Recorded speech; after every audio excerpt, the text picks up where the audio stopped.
My fellow Nigerians, I speak to you today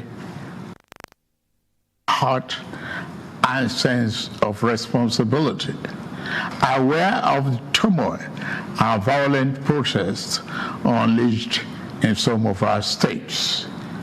Notably, among the protesters were young Nigerians who desired a better and more progressive country where their dreams, hope, and personal aspiration will be fulfilled. I am especially pained by the loss of life in Jigawa, Kano, Kaduna, and other states, the destruction of facilities in some states, and the wanton looting of supermarkets and shops, contrary to the promise of protest organizers that the protest will be peaceful across the country. The destruction of properties set us back as a nation, as scarce resources will be again used to restore. I commiserate with the families and relations of those who have died in the protest. We must stop further bloodshed, violence, and destruction. As the president of this country, I must ensure public order in line with the constitutional oath to protect the lives and property of every citizen. Our government will not stand idly by and allow a few political agenda to tear this nation apart. Under the circumstances, I hereby enjoin protesters and the organizers to suspend any further protest and create room for dialogue, which I have always acceded to at the slightest opportunity. Nigeria requires all hands on deck and need us all, regardless of age, party, religion, or other divides, to work together, reshaping our destiny as a nation. To those who have taken undue advantage of this situation to threaten any section of this country, be warned. The law will catch up with you. There is no place for ethnic bigotry or such threats in the Nigeria we seek to build. Our democracy progresses the right of every Nigerian are respected and protected. Our law enforcement agencies should continue to ensure full protection of life and properties of innocent citizens in a responsible manner. My vision for our country is one of a just and prosperous nation where each person may enjoy the peace, freedom, and good that only democratic good governance can provide. One that is open, transparent, and accountable to the Nigerian people. For decades, our economy has remained anemic and taken a dip because of many misalignments that have stunted our growth.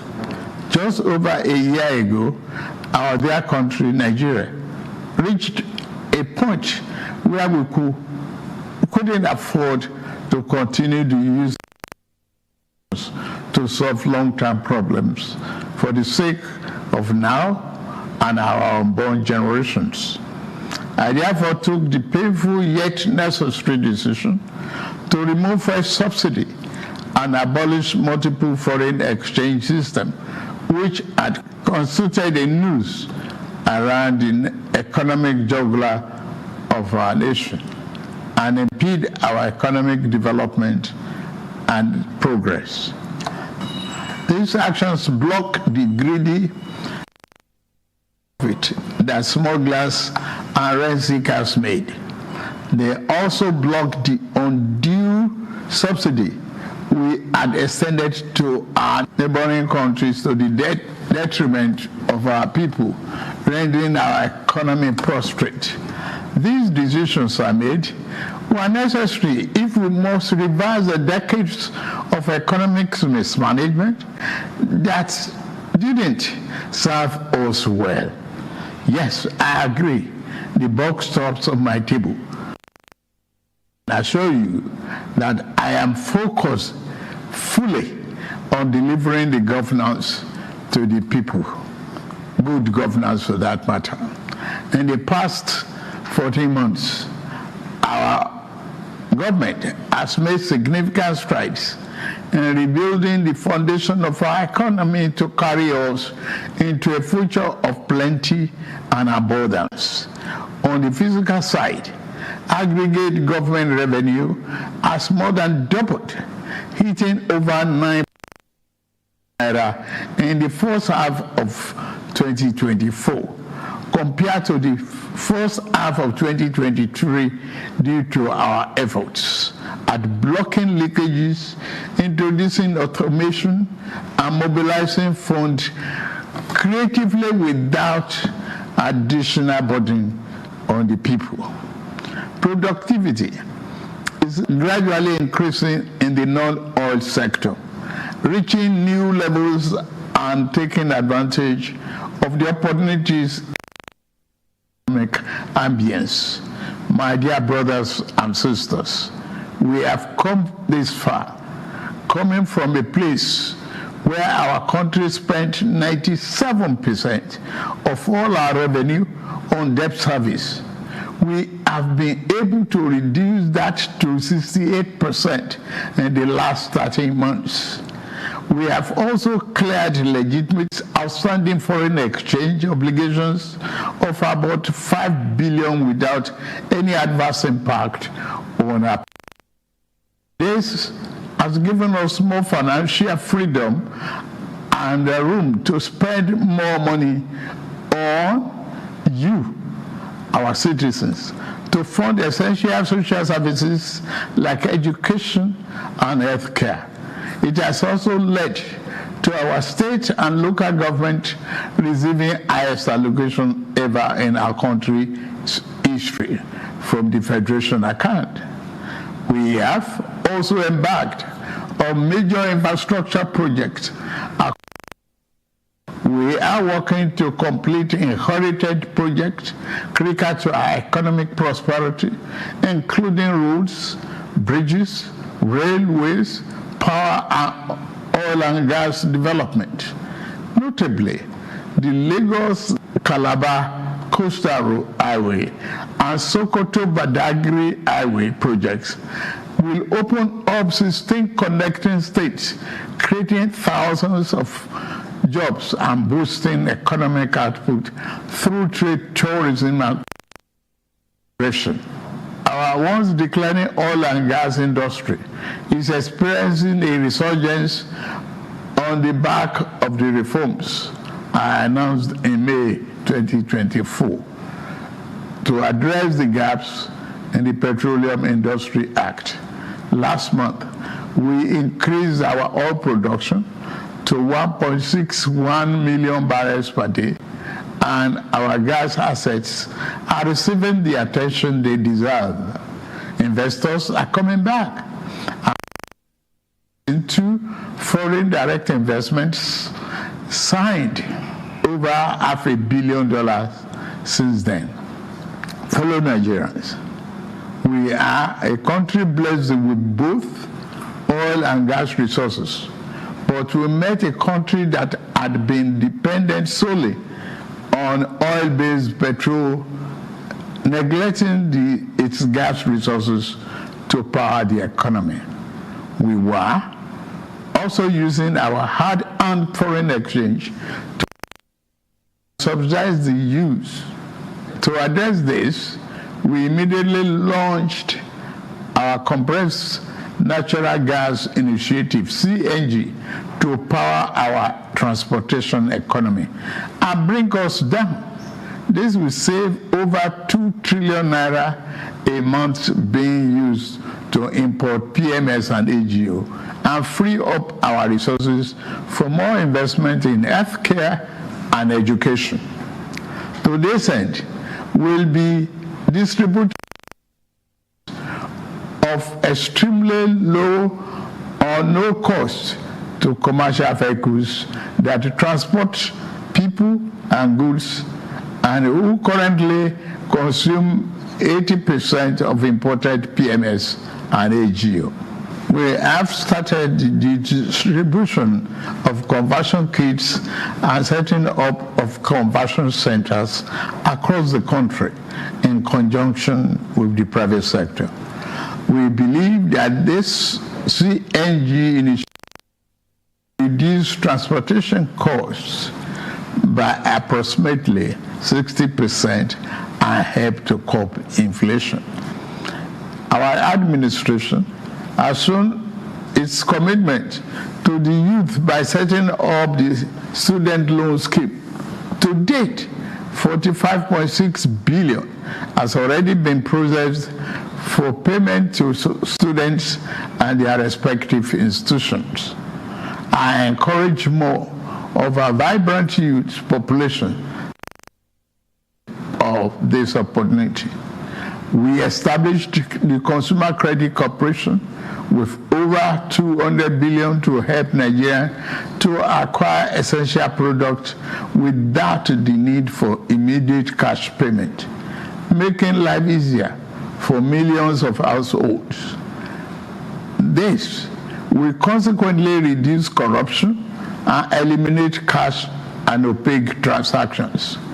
This week, I ordered the release of an additional 50 billion each for NEL Fund, the student loan, and Credit Corporation for the proceeds of crime recovered by the EFCC.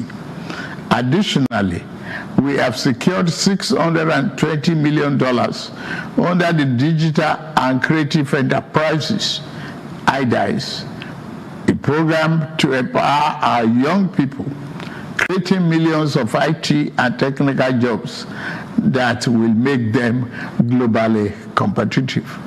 This program, the 3 million technical talent scheme, unfortunately, one of digital centers was vandalized during the protests in Kano. What a shame. In addition, we have introduced the Skill Up Artisans Program, SUPER, the Nigerian Youth Academy, NIA, and the National Youth Talent Export Program, NATEP.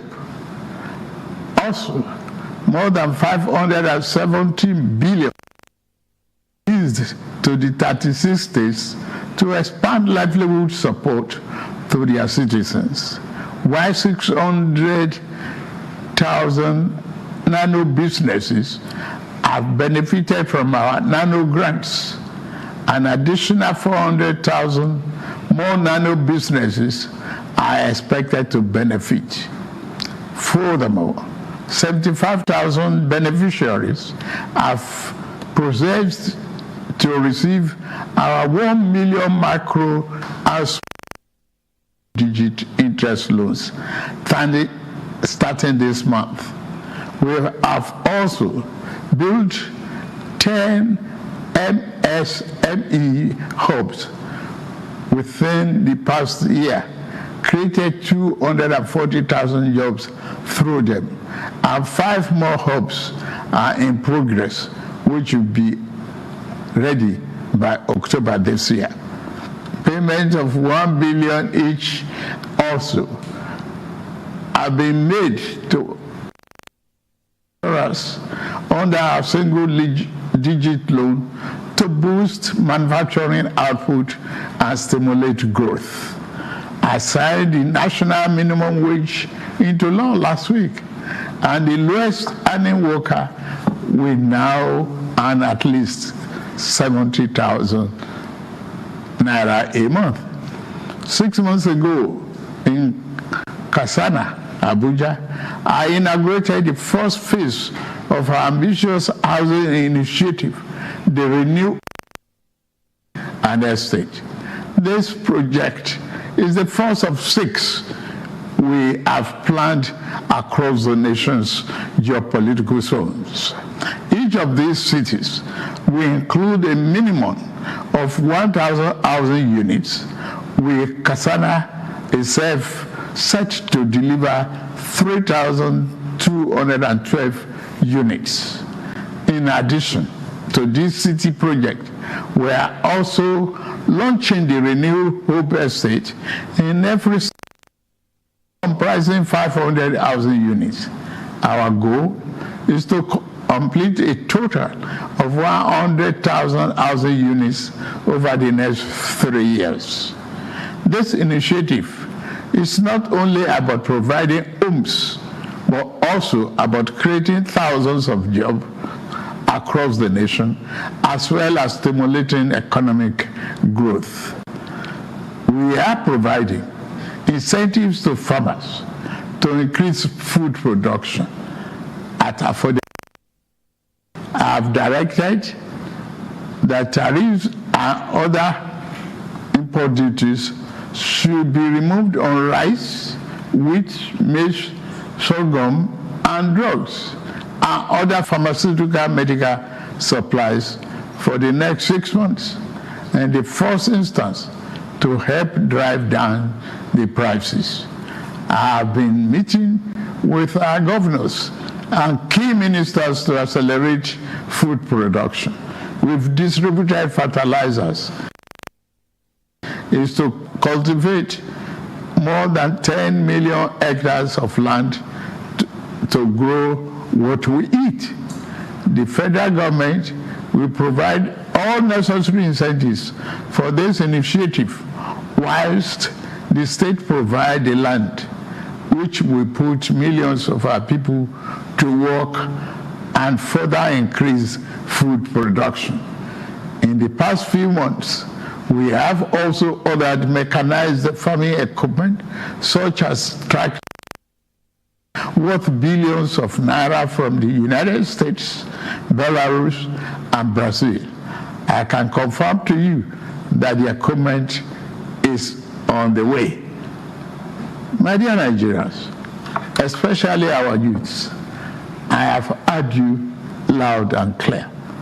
I understand the pain and the frustration that drive this protest, and I want to assure you that our government is committed to listening and addressing the concerns of our citizens.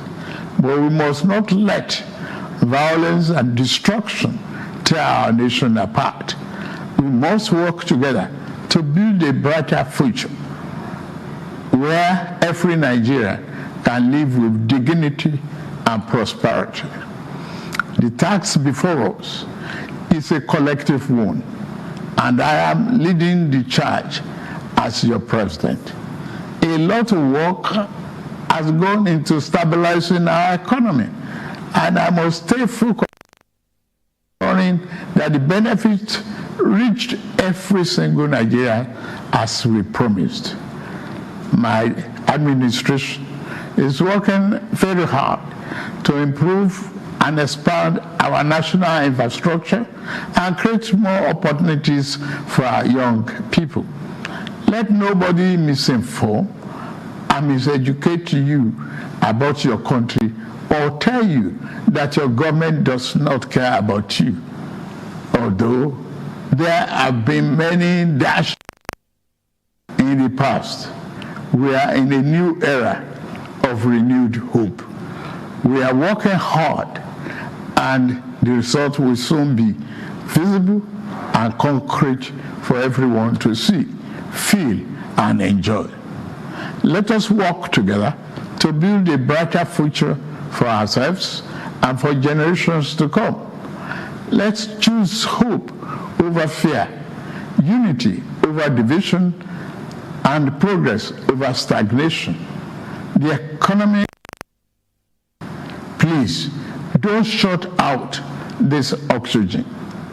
Now that we have been enjoying democratic governance for 25 years, do not let the extremists of enemies of democracy use you to promote an unconstitutional agenda that will set us back on our democratic journey. Forward ever, backward never.